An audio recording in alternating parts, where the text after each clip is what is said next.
बीती 25 जनवरी की घटना आपको याद होगी। सहारनपुर में एक बीएमएस के छात्र विशाल की संदिग्ध हालत में जो है वो मौत हो गई थी। परिवार वाले हत्या का आरोप लगा रहे थे। परिवार के लोगों का ये कहना था कि भाई रैगिंग हुई है। हालांकि पुलिस ने इस पूरे मामले में 9 लोगों के खिलाफ जो है परिजनों की शिकायत के बाद जो है वो एफआईआर दर्ज कर ली थी, लेकिन कहीं ना कहीं अरेस्टिंग नहीं हुई है। इसी को लेकर एक बार फिर आज दिल्ली से परिवार जो है वो सहारनपुर एसएसपी ऑफिस में यहाँ पर पहुंचा हुआ है। परिवार के लोग हैं, बहन है, यहाँ पर भाई हैं और पिता है उनके पटे बहादुर जी। और उस दिन भी ये लोग सहारनपुर में ही थे। काफी देर तक इन लोगों ने अपनी मांग रखी थी, हंगामा हुआ था। आज भी देख सकते हैं कि पिता हैं, इनके आंसू अभी तक थम नहीं रहे हैं। आप समझ सकते होंगे इनका दर्द, इनका दुख, इनकी तकलीफ को, क्योंकि एक महीने पहले ही 25 तारीख को ये घटना हुई थी और 25 दिसंबर यानी कि एक महीने पहले ही परिवार ने बड़ी उम्मीद के साथ विशाल को पढ़ाई के लिए जो है वो भेजा था। परिवार चाहता था कि विशाल एक अच्छा डॉक्टर बने, लेकिन एक महीने के अंदर ही उसकी जो है मौत हो गई। अब छोलिया हो या लोबिया, सफेद चने या काले चने, सब कुछ मजेदार बने। घटना जो है वो पूरी तरह से संदिग्ध है। हालांकि पुलिस के अधिकारियों का कहना है कि हादसे में जो है वो विशाल की जान चली गई थी। बहन है यहाँ पर, उनसे बात कर लेते हैं। आप एक बार फिर से आज यहाँ पर आए हैं। उस दिन भी आप लोगों ने आरोप लगाया था कि हत्या हुई, हालांकि पुलिस ने एफआईआर दर्ज कर ली थी।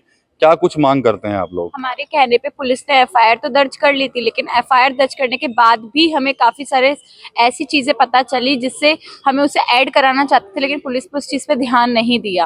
और पुलिस ने उन लोगों को अरेस्ट, जो मेन कल्पिट है, जो मेरे भाई को बैठा के लेके गया है बाइक पर, उसको छोड़ दिया पुलिस ने। इतना बड़े एक्सीडेंट हो जाएगा, जो ड्राइविंग कर रहा है उसको कुछ नहीं होगा क्या? ऐसे ऐसे क्रिमिनल्स को छोड़ कैसे रहे हो आप? किससे पूछ के छोड़ रहे हो? कौन सा नोटिस है? हमें भी तो दिखाओ। पुलिस बस इस कंडीशन, इस सारे केस को एक एक्सीडेंट बता के रफा दफा करना चाहती है, और हम क्या करें? आप बता रहे हैं कि मतलब बताया गया था कि वो बाइक पर था, लेकिन परिवार के लोग कह रहे हैं कि उसको बाइक चलानी नहीं आती।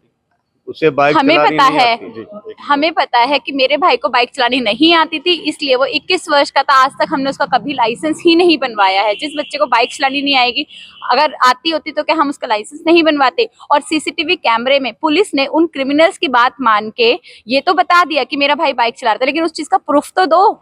मेरा भाई साफ साफ सीसीटीवी कैमरे में पीछे बैठा हुआ है, और इवन जो चोट की सिनेरियो है उसमें भी आप देखोगे तो उसको लेफ्ट साइड चोट है, वो पीछे साइड बैठने में ही होती है। ये घुमाया क्यों जा रहा है? पुलिस सच क्यों नहीं बोल रही है हमसे? अगर पुलिस को सच नहीं पता तो पता करके बताओ ना। उन क्रिमिनल्स को आप ऐसे छोड़ क्यों रहे हो बाहर? आप लोगों ने कोई पेज भी बनाया है कोई जस्टिस के लिए, विशाल हाँ के जी, लिए? विशाल जस्टिस डॉट विशाल नाम का हमने इंस्टाग्राम पे एक पेज बनाया है। प्लीज हमें वहाँ पे सपोर्ट करिए और हमें देखिए कि क्या चल रहा है। प्लीज हमारी मदद करिए। और आपको कोई भी इंफॉर्मेशन मिलती है आप वहीं पर। डॉक्टर अरुण है ना आप भाई हैं विशाल के। उस दिन बात हो रही थी आपसे, हालांकि आप निकल गए थे, बड़ी जल्दी में थे। घटनाक्रम जो हुआ, आप लोगों ने वहां पर पूरा प्रोटेस्ट भी किया। एफआईआर हालांकि दर्ज हो गई है, लेकिन जो अब तक जो पुलिस की जांच चल रही है, आप लोग क्यों सवाल उठा रहे हैं? क्या आपके मन में सवाल क्या है जो आप पुलिस से बार बार पूछ रहे हैं? पुलिस केवल इसको एक्सीडेंटल केस देख के और केवल वो साइट पे कैसे मर गया, बस वो चीज़ वो एक्सप्लेन कर रहे हैं कि बता रहे हैं कि ये एक्सीडेंट है। ना तो वो बच्चे जो इस चीज़ों पे इन्वॉल्व थे उन्हें पकड़ा गया, उनसे पूछताछ हुई, ना ऑनर से पूछताछ हुई। इतना गद्दा कॉलेज है, पहले भी ऐसे कांड होते रहे हैं वहाँ पे, तो उनके बारे में कोई संज्ञान ले रही है? हमारे पास बहुत प्रूफ है जो ये प्रूफ करते हैं कि उसे वो बच्चे परेशान कर रहे थे। जो बच्चे पकड़े गए उन्होंने भी ये बोला कि हाँ हम परेशान कर रहे थे उसे, हम साथ में थे। सबके बयान उल्टे सीधे हैं कि ऐसा हुआ वैसा हुआ, लेकिन पुलिस को कोई मतलब नहीं। पुलिस बस कह रही है कि हम वो व्हीकल ला देंगे जिससे वो मरा है, बस इतना ही बोल रही है पुलिस। हमारे उन बच्चों ने मेरे सामने ये बयान दिया कि मुझे नहीं पता कि कौन सी गाड़ी चढ़ी, उनके अकॉर्डिंग कोई गाड़ी ही नहीं चढ़ी। जो भी बच्चा वहाँ मौके वारदात पे पहुंचा उसने सब ने बोला कि पहले ही सब हो चुका था, जबकि इस दौरान केवल 5 मिनट का टाइम वो दे रहे हैं, और टाइमिंग बहुत सवाल उठाती है चीज़ों पे। जो बच्चे पहुंचे वही वो बच्चे थे जो परेशान कर रहे थे मेरे भाई को। पुलिस इन चीज, हमारे पास सबूत है, पुलिस सबूत ले ही नहीं रही है। पुलिस केवल नॉर्मल आरटीए एक्सीडेंट दिखा के आगे बढ़ना चाहती है। हम जिसके पास भी जाते हैं उन्होंने यहाँ सबको वो आरटीए बोल देते हैं, और हम बोल बोल के थक रहे हैं, अब दूसरे एंगल से जांच तो करिए, हमारे पास सबूत है लीजिए। वो कह देते हैं नहीं जी हम आरटीए है और हम कर रहे हैं और आगे बढ़ जाते हैं।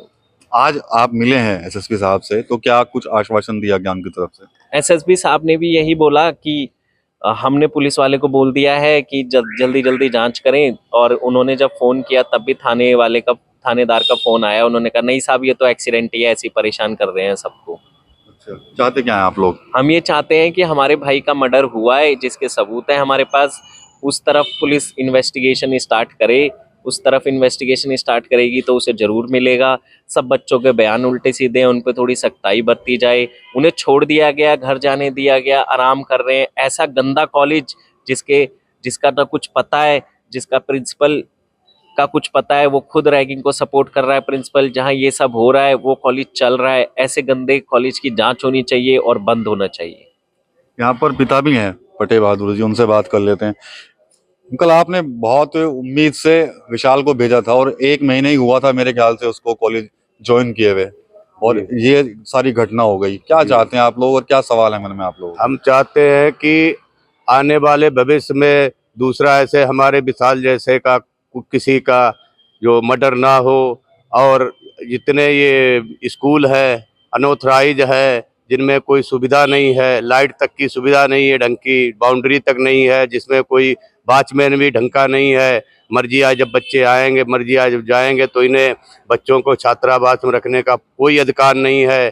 तो हम चाहते हैं कि ऐसे सारे कॉलेज बंद किए जाएं, जितने भी हिंदुस्तान में कॉलेज हैं सारे बंद किए जाएं, जो आने वाली पीढ़ी परेशान न हो और कोई दूसरा विशाल एक्सीडेंट बता के पुलिस गुमराह ना करे।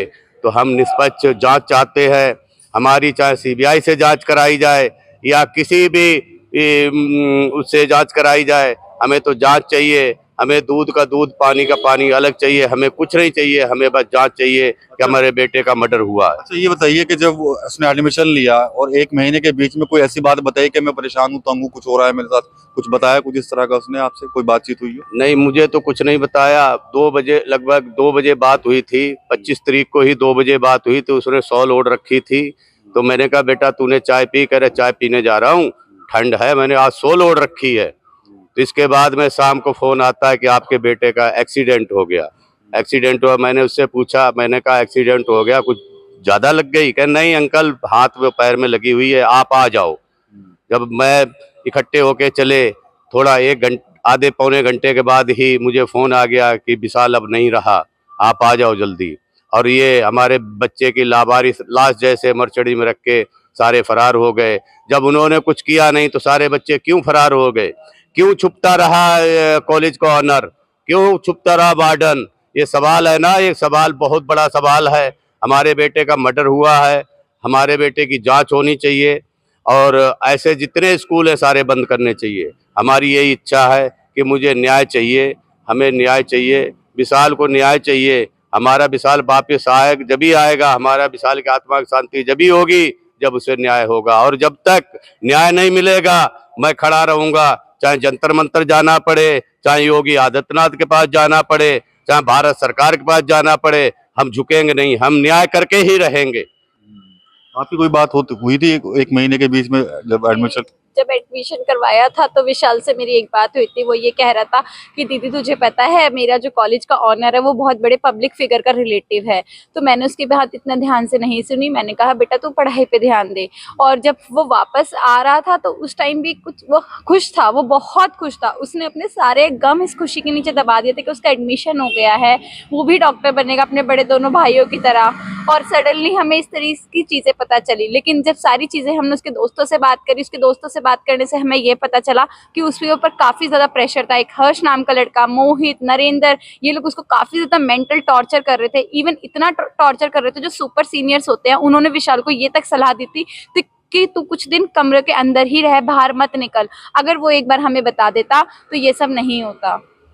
चलिए ठीक है, तो परिवार के लोग इस घटना को हादसा मानने को तैयार नहीं है। कई सवाल है जो लगातार इनकी तरफ से पुलिस प्रशासन से पूछे जा रहे हैं और पुलिस से आज भी यही कहने के लिए पहुंचे अधिकारियों के पास कि इस मामले का जो है जांच जो है वो एक हत्या के मामले की तरह जो वो की जाए। तो ये परिवार है, दिल्ली से लौटा है, 25 जनवरी को हादसा हुआ था विशाल के साथ, और पुलिस की तरफ से भी यही बयान आया था कि हादसे के तहत चलते ही उसकी जो है वो मौत हुई है, लेकिन परिवार पहले दिन से ही इसको हत्या जो है वो बता रहा है। और आज एक बार फिर से परिवार के जो लोग हैं वो सहारनपुर एसएसपी दफ्तर पहुंचे हैं और यहाँ पर फिर से इस पूरे मामले की न्याय की माफ कीजिएगा पूरे मामले की जांच की मांग जो है वो उनकी तरफ से की जा रही है।